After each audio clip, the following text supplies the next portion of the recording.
Salut à toi, j'espère que tu vas bien et bienvenue dans ce nouvel épisode de la série sur Simblog, le blog créé de A à Z avec Symfony. Alors aujourd'hui ce qu'on va faire c'est qu'on va tout simplement voir comment mettre en place les différents tests du coup de notre système de like.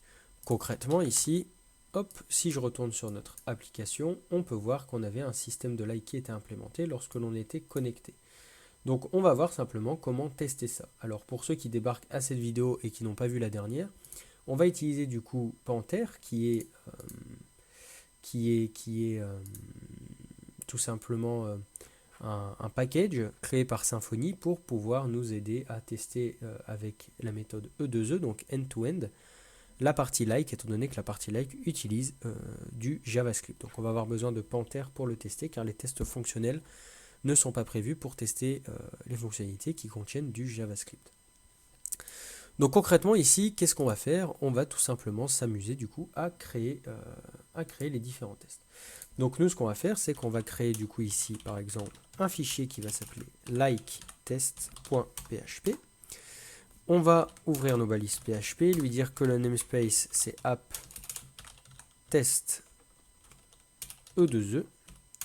On va ensuite lui dire que la classe s'appelle liketest et qu'on veut extend du coup le Panther test case.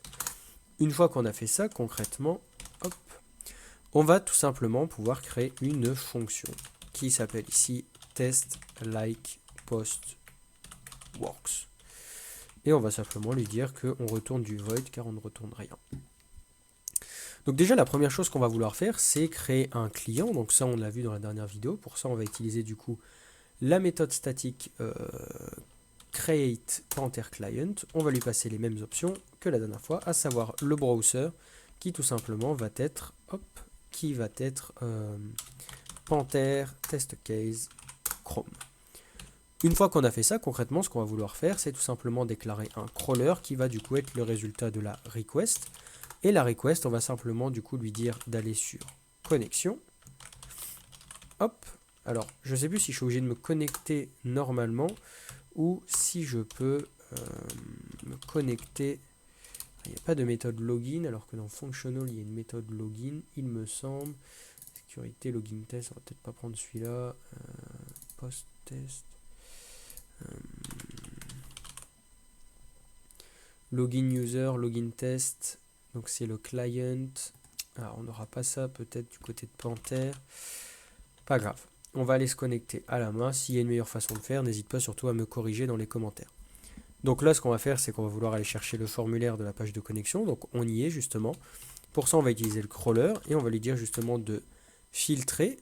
Et on veut récupérer uniquement du coup le form, pas le from, le form, qui a pour name login. Une fois qu'on a fait ça, on va pouvoir lui dire du coup que le formulaire, on veut le remplir avec les différentes values.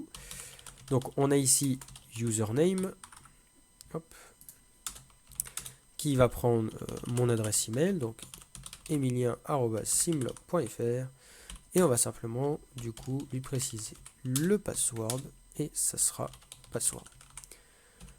Une fois qu'on a fait ça, concrètement ce qu'on va pouvoir faire c'est dire au client de submit le form. Donc jusque là on est bon. Et ensuite on va pouvoir s'attaquer du coup directement à ce qui nous intéresse. Donc là concrètement on est déjà sur la home page, vu qu'on a été redirigé après la connexion. Donc là concrètement on va déjà vouloir récupérer l'élément. Pour ça on va lui dire que le client va faire appel du coup alors on va faire un petit client et on va faire un get WebDriver. Et le WebDriver on va tout simplement lui dire de trouver un élément. Cet élément du coup on va lui dire que c'est on va déclarer une constante, ce sera plus simple. Donc ça va être je vais déclarer les trois constantes que j'ai directement. Hop. Donc ça va me permettre de rappeler plus facilement du coup certains éléments de mon HTML, de mon template Twig. Donc aussi ce qu'on va vouloir rajouter c'est dans like.html.twig.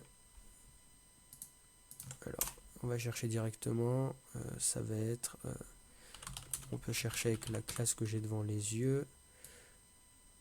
Voilà. Hop. On va aller dans Template, Project, Template, et voilà, c'est ça que je voulais.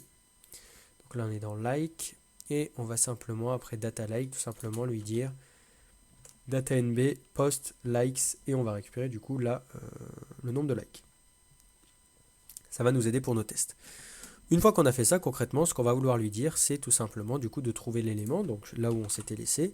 Et pour ça, on va lui dire web driver by, donc web driver by, parfait. Et on va lui dire de trouver avec le sélecteur CSS. Et pour ça, on va simplement du coup lui dire qu'on veut prendre le file SVG selector. Donc là, on va simplement récupérer le nombre de SVG selectors du coup qui sont remplis entre guillemets pour pouvoir ensuite le comparer, etc. Bref, on va voir ça. Une fois qu'on a fait ça, ce qu'on va faire, c'est qu'on va récupérer du coup les classes de l'objet, et pour ça on va utiliser du coup la méthode explode. On va exploser avec un espace, et on va vouloir récupérer du coup l'élément. Donc je vais le renommer ici file SVG. Hop, file SVG. Et on va récupérer du coup l'attribut classe.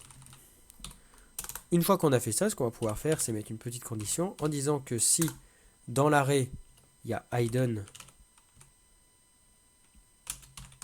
hop, alors on va faire ça, sinon on va faire ça.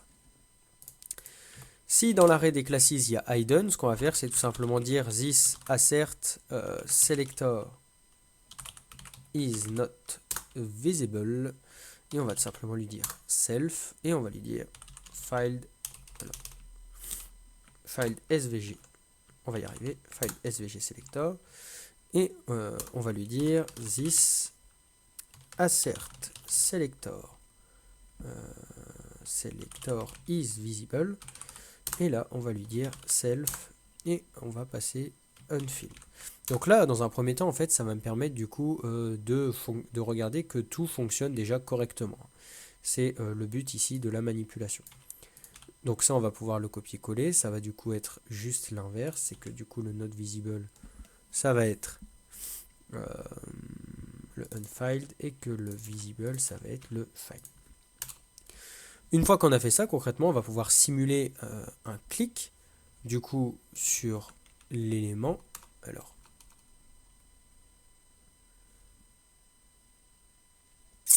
pour ça, ce qu'on va vouloir faire, c'est tout simplement ici, on va le faire ici, voilà, déclarer du coup element, et on va lui dire, comme juste l'autre, client getWebDriver,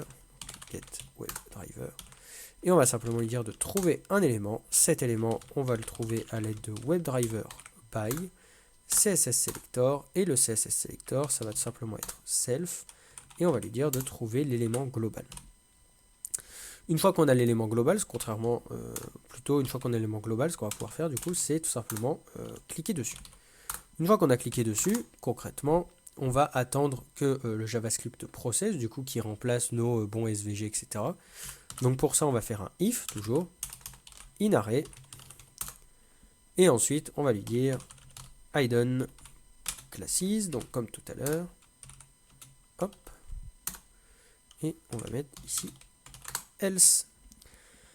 Et là, ce qu'on va faire, du coup, c'est vérifier que, du coup, on va d'abord dire ici que le client doit attendre la visibility du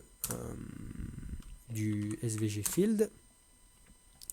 Donc jusque là, on est bon.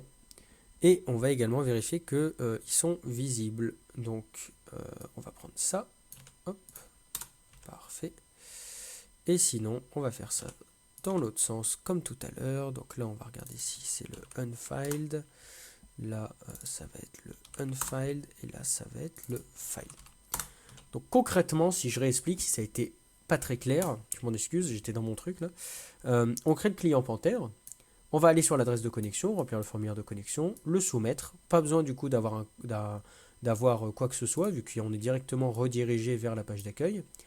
On va du coup récupérer l'élément à l'aide chemin CSS, entre guillemets, je ne sais plus comment on appelle ça, d'un sélecteur, voilà, marqué ici.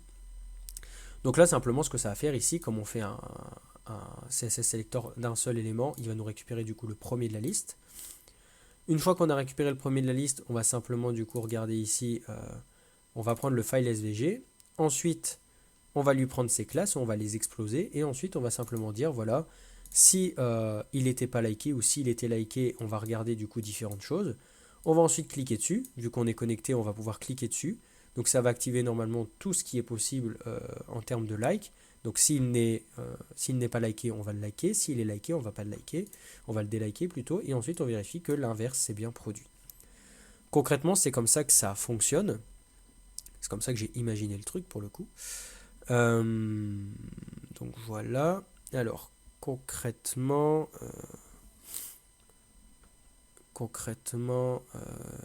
on est bon. Alors, je regarde juste vite fait quelque chose. Je regarde juste ça. Ça, on s'en fout. Très bien. Donc ça, on est bon. Le dernier test que j'aimerais ajouter, du coup, je vais l'ajouter au bon endroit, voilà. Hop. On va faire un petit public function et on va mettre test like post if user not login. Et ça va renvoyer du void. Concrètement, c'est exactement le même début. Hop. On va créer un client Panthère. On va simplement du coup lui mettre une méthode. Et ensuite, on va simplement du coup, donc même ça on peut le supprimer. Et on va regarder du coup. On va regarder avec ici this assert selector not exist et on va regarder du coup si le global selector existe. Pas plus compliqué que ça. On va regarder ici, on va lancer nos tests et on va voir un peu ce que ça raconte cette histoire. Donc là il nous lance tous nos tests, hop, l'environnement est ok et là on a quelques erreurs. Like post work, ça fonctionne pas. Donc il nous dit Facebook WebDriver, no suck element, enable to locate, CSS selector div data type post. Alors est-ce que ça je l'ai mis? Excellente question. Excellente question mes amis. On va aller du coup dans classe égale post. Non. Alors j'ai plus le truc. Ça fait longtemps que j'ai été sur le projet, je suis désolé, du coup je suis un peu perdu. Je ne sais plus ce que j'ai fait. Pages, non, c'est plutôt dans composants, je pense. Il n'y a pas card quelque part. Si, là. Component card. Class card. Donc là concrètement, on est sur une div, data type post. Voilà, donc ça on va le rajouter. Et ensuite on prend le A qui est juste en dessous, lui. Donc on va voir si avec ça fonctionne. Hop, petit oubli de ma part. Et là il nous dit, ah ça c'est un bug fonctionnel qu'on corrigera un jour, ou peut-être jamais, je ne sais pas. Très bien. Pardon, je suis un petit peu malade en ce moment. Et du coup, il nous dit ici que l'environnement est toujours OK pour le E2E et que pour le like, le système de like fonctionne et qu'on a également le comportement voulu du coup si l'utilisateur n'est pas login, tout simplement. Donc voilà pour cette vidéo, j'espère que cette vidéo t'a plu pour les premiers tests du coup en Panthère.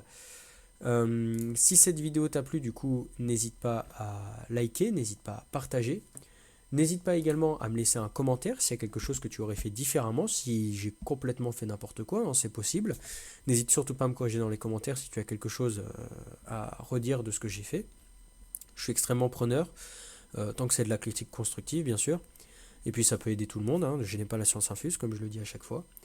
Donc n'hésite pas à me laisser un commentaire et puis n'hésite pas à t'abonner du coup pour suivre les aventures de la chaîne et également du coup pour suivre les aventures de Simblog. Le blog créé de A à Z, le blog créé à Z, j'ai bugué avec Symfony comme je le dis en début de chaque vidéo.